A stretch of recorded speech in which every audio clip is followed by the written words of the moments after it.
I'm very fortunate this weekend to have some family visiting. My sister Erin Parker is here with her beautiful daughter Everly, who's in the nursery. So we're so glad to have her with us. And my dad is here as well, and by now he needs a little introduction, though I will say that the last time he was here to preach was back in May, and his sermon title was Kids Ruin Everything. So this time I decided I would tell him what he was going to preach on, and I wouldn't even ask him what the sermon title would be. So he's going to continue along in the series that we've been doing of the Old Testament's greatest hits. This morning, Daniel in the Den of Lions. So please welcome my father, Kirt Anderson.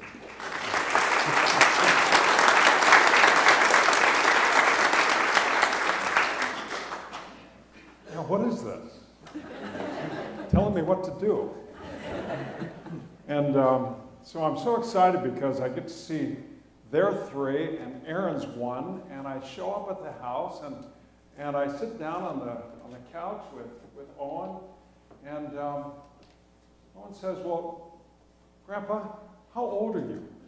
I said, "Are you 42?" I said, "Son, I'm 64." And hey, Grandpa, you're so old. I don't know if I'm going to come back. And Brian's telling me what to do, and he wants me to tell you all how to vote. No, it's great to be here. And it is always a joy. And obviously, it stands without saying, if you're down in Naples, come and see us at Naples Community Church. And our little choir is about the same as your choir. I call it the Naples Community Church World Tabernacle Choir. But you are more than welcome anytime, and then come up and see me. It's always a joy to have you folks with us. From the book of Daniel. Now, Nebuchadnezzar is out. Babylon has fallen.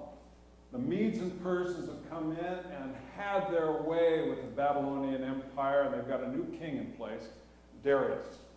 At least he's called Darius. Darius, which kind of means king all by itself.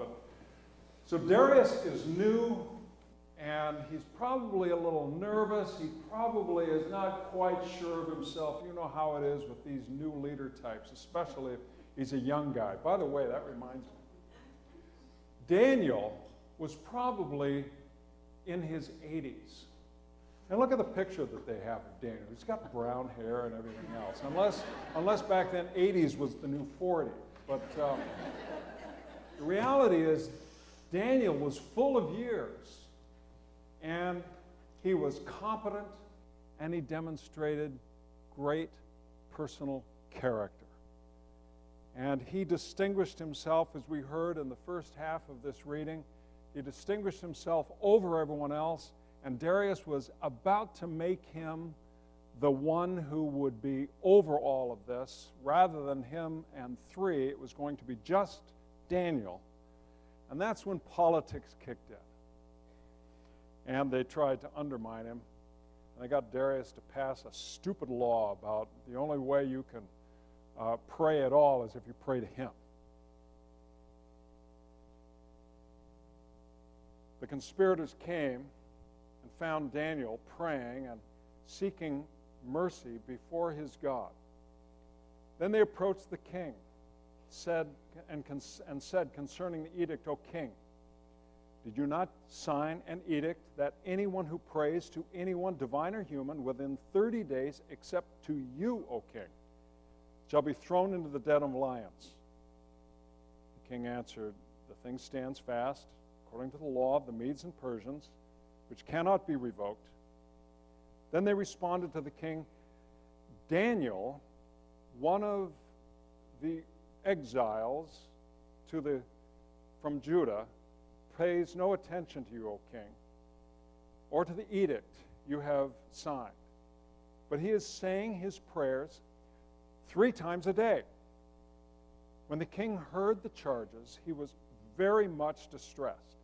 He was determined to save Daniel, and until the sun went down, he made every effort to rescue him. Then the conspirators came and said to the king, "Know, O king, that it is a law of the Medes and Persians, that no interdict or ordinance that the king establishes can be changed." king gave the command, and Daniel was brought and thrown into the den of lions. The king said to Daniel, "May your God, whom you faithfully serve, deliver you."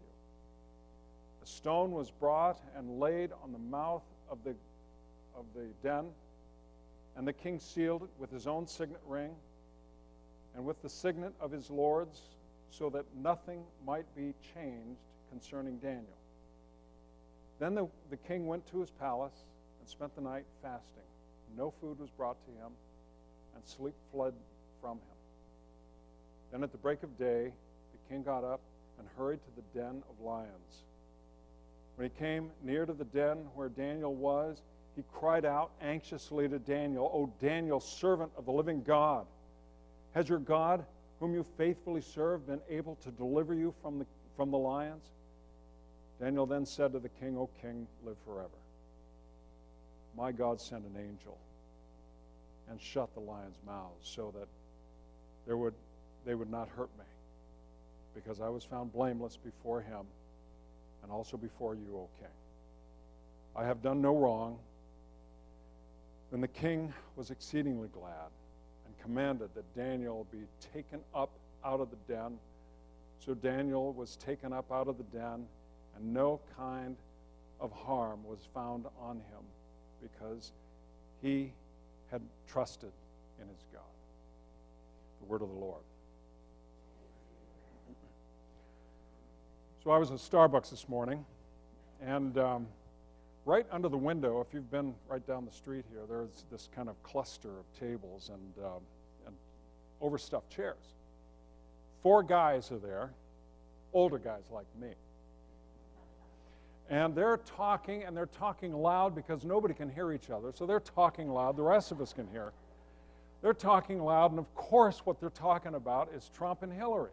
They're going back and forth and around, and one of them's making a bet, a $20 bet, that Trump's going to win, and somebody's trumping that bet with a bet that Hillary's going to win, and on and on and on. And then finally one of them gets up, and they're going to watch the debate tonight. And he said, "Pop some corn and enjoy your decay." Oh, whoa. Now, this is a crazy presidential election. And it causes us to wonder and ask the question. And these events of the last few days may give rise to what I hope is a whole new set of conversations about the nature of our culture. What's going on? Is there any kind of moral consensus anymore? Do we have anything about which we share common values? Is there any moral consensus? You know, we're all brought up, and I was sitting here watching these little kids up front here, and I thought how sweet, how wonderful it is that they're here, and they're being nurtured within a particular kind of environment of love and care. But they're being taught about morals and manners and ethics and adhering to appropriate policies and procedures and honoring those who are in positions of legitimate authority. All of that. But do we have any of that anymore? And so it is, we have an election where so many of us are already skeptical about government and the effectiveness of any kind of leadership whatsoever, no matter who gets in office. And we begin to wonder, what ground do we stand on? We've got our Constitution, but is that being adhered to? We have our ways of doing things, but our ways of doing things seem to be in constant flux. And what is the ground that we stand on anymore, even as a nation and a culture? What consensus do we share, if any at all? So it is my hope that coming out of this, we might find ourselves in much more fundamental kinds of conversations. It seems that so much of that which constitutes fundamental conversations these days surround politics? What about that which is moral, civil, ethical? That which is right and wrong. And it may move us to a place where we begin to realize that we can't really trust, nor has the church or the people of God ever really trusted government. You know, in the 20th century, the number one cause for premature death in the 20th century was governments. Government. You survey the number of people that were victimized by the reality of governmental policies and the movement of governments over the face of the planet. Well, so here we have Darius, this newly installed king over this area that is the convergence area of the Tigris and Euphrates rivers. And he's sort of inherited a bunch of bureaucrats. They're telling him what to do, how to function. And they're sparring with one another as who's going to be the number one in his cabinet. And they figure out a way to get Daniel. And that is that they tell Darius, just pass a law, as you know, in the Medes and Persians, it cannot be rescinded. So pass this law, sign it off, that anyone who prays to anyone other than to you will be thrown into the den of lions. So he says, well, okay, I'll do it. So he signs this law, this edict. And then they go and watch Daniel. Why Daniel? Because they knew Daniel was a man of character. Not just competency, but a man of character. He would continue to do what he had always done. And that is, and everyone knew, 3 times a day, Daniel would open his window that looked out toward Jerusalem as they all wanted to go back home, and he would pray to God.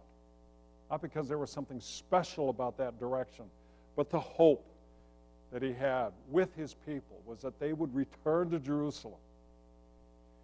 So they nailed him, because Daniel continued to pray 3 times a day. He continued as a faithful servant of God. Continued in simple faithfulness. So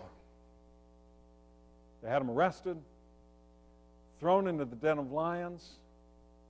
Darius, I don't want to look, and he turns the other way. He goes home and fasts that night, and he's hoping and praying. He can hardly sleep because he respects Daniel. He sees the kind of man that Daniel is, his competency and his character. He sees the kind of person that he is. He doesn't want to lose this man whom he was willing to trust. And he wakes up early, goes the next morning, and there he is. I looked at one piece of art last night of Daniel in the lion's den with all the lions behind him, and he's standing at the window with the morning sun coming in, and he looks 80. He's balding, and he looks his age, and he demonstrates his character. Now, there's one way we can look at this passage that I believe might miss the point. And that is that all we have to do is pray, and God's going to do those things like close the lion's mouth. All we have to do is pray, and the problems are solved. All we have to do is pray. You know, I love this set of cards where you all turn these in. And yet you all know from your experience how often, how many times you have prayed and prayed and prayed. And it seemed nothing changed. The reality is there is no cause and effect to prayer. If there is cause and effect, we can't see it. Sometimes it's immediate, but so often it seems that nothing ever happens. Nothing changes. We pray, we hope, we work, and nothing changes. The story of Elijah. Elijah prayed, and God sent down his lightning, and it burned up the sacrifice. But Ahab and Jezebel were the same as they had always been. They were out to get him. And in utter despair, Elijah goes down to the Sinai wilderness, completely dejected. He wants to die because nothing has changed. Nothing has changed. But what closed the lions' mouths? I believe it was Daniel's simple faithfulness. The simple faithfulness of Daniel. Nothing complex, nothing out of the ordinary. Day in, day out, simple faithfulness closed the mouths of the lions. You know, our young people are having to go to college at a time when there is the complete draining away of any consensus about life and faith. And what used to be a predetermined reality that someone who grew up in a Presbyterian church would be a Presbyterian kid and go to college and find others who are Presbyterian. Now our kids go, and it's a situation where those who have no faith whatsoever, that the number of those people, those young people, are increasing. That's a reality in our culture. And they go, and they may be bright-eyed and bushy-tailed and anxious to find others who have similar backgrounds to themselves. And find themselves in a lion's den with professors and other students quick and ready to ridicule one who would articulate a word about faith. And yet, simple faithfulness, character, simply adhering to one's identity, has a tendency to close the mouths of the lions. For all of us, when we do what we do, it's embarrassing sometimes to be in our social circles and say too much about our faith or anything at all. And it's increasingly this way. And sometimes we think we have to kind of stand up and make declarations when the reality is God's people simply need to maintain a straightforward, simple faith. We're salt. We're light. Maintain simple faith. Nothing profound, nothing outrageous, simple faithfulness. I watched my father well into his 80s and then into his 90s. I saw him change. Dad, who grew up a civil engineer, and he was a civil engineer for his entire career, was not a man that I ever understood to be a man of prayer. He was just not constructed that way. He was an engineer. But one evening when I was home, I went into the living room, and there was Dad. His hands that were all gnarled from all the times that his fingers had been jammed by a basketball when he was a kid. He was sitting quietly in the living room praying. And I found out that Dad, when he would go out on his walk every day in his 90s, he would take the list that he got from church of all the people on the prayer list, whether he knew them or not. During his walk, even with his walker, he would hold that little piece of paper and pray for people in the church. Nothing outstanding, nothing fabulous, nothing courageous, simple faith. And then on Dad's final night, he was going up the stairs to his bedroom. My sister was trailing behind him in case he faltered. He went to his bed, and there, Dad would always kneel at his bedside to pray. He kneeled at his bed, went forward to pray, and died. Simple faithfulness. Simple faithfulness closes the mouths of the lions.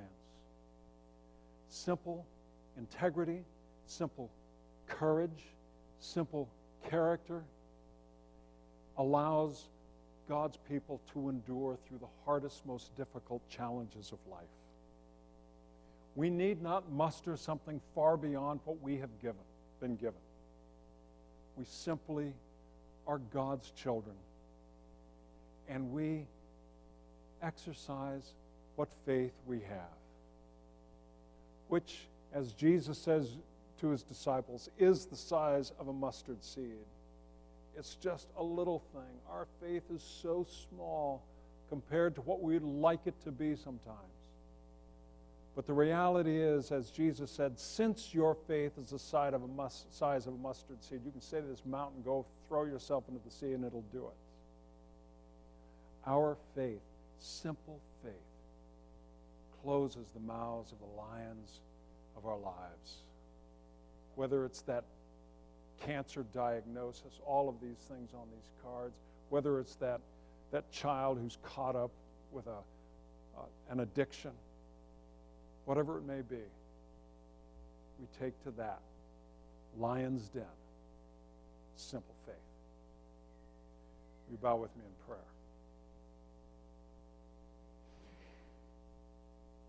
Lord, we're not heroes,